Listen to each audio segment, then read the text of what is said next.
I give the floor to the distinguished representative of Sri Lanka. Thank you, Mr. President. Let me at the outset begin by expressing the deepest condolences of the Sri Lanka delegation to you, the Permanent Mission of Liberia, family and friends of the late Miss Gail Fangalo. May she find eternal peace. Mr. President, Excellencies, Sri Lanka appreciates this briefing on the priorities of the President of the General Assembly for the resumed part of the 76th session. As presented in the vision statement of the PGA, the world needs a stronger and more effective United Nations to bring together the best of humanity, rebuild communities, rescue the planet, recover economies, and restore hope. For this purpose, we need to unite all our efforts for the people we are representing, and Sri Lanka assures its support to the roadmap that you have laid out as the PGA in leading this August Assembly. Mr. President, the COVID-19 pandemic has been the greatest challenge faced by humankind since the establishment of the United Nations. Recovering from the pandemic is inextricably interwoven with fairness and equity in having access to vaccines. Sri Lanka reiterates the call to make vaccines a global public good by supporting the production of tests, vaccines, treatments, and legal aspects relating to license.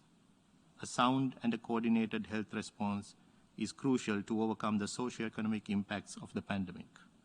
Your call to convene a high-level thematic debate on the subject is both timely and relevant.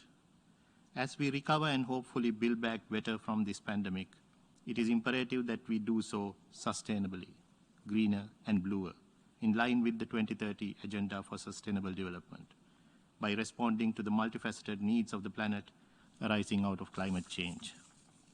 We appreciate the focus of the PGA on climate action. As an island nation, Sri Lanka commends your commitment relating to the protection of our oceans, sustainable fisheries management, and preservation of biodiversity. If we work together, the ideal of a more sustainable post-COVID world could be a reality. Mr. President, let us engage in a moment or two of soul-searching just to get our bearings right. In building a more sustainable world, a stronger United Nations is required. Your efforts aimed at revitalizing the General Assembly, strengthening the Economic and Social Council, and reforming the Security Council would be crucial in this endeavor. We cannot afford to permit your vision to fade away even on completion of your term, as at just over 75 years, this Assembly appears to be courting a loss of authority on a world stage, as it is increasingly at crossroads in a dialogue of the deaf, as serious conflicts rage across our continents. We cannot anymore have a world in disarray in which well-entrenched rules have been compromised to their breaking point. Our role, led by our President and our Secretary General, as being trustees of the international order, must be recognized as a force to reckon with.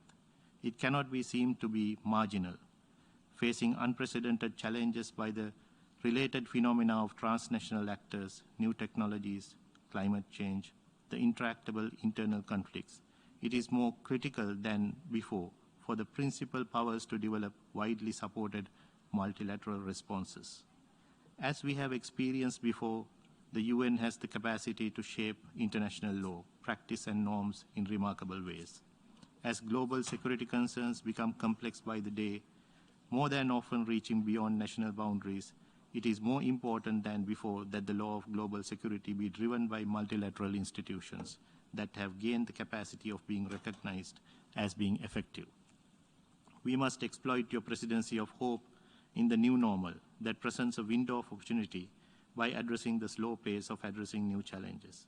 Cybersecurity has no definition that has been universally accepted to date.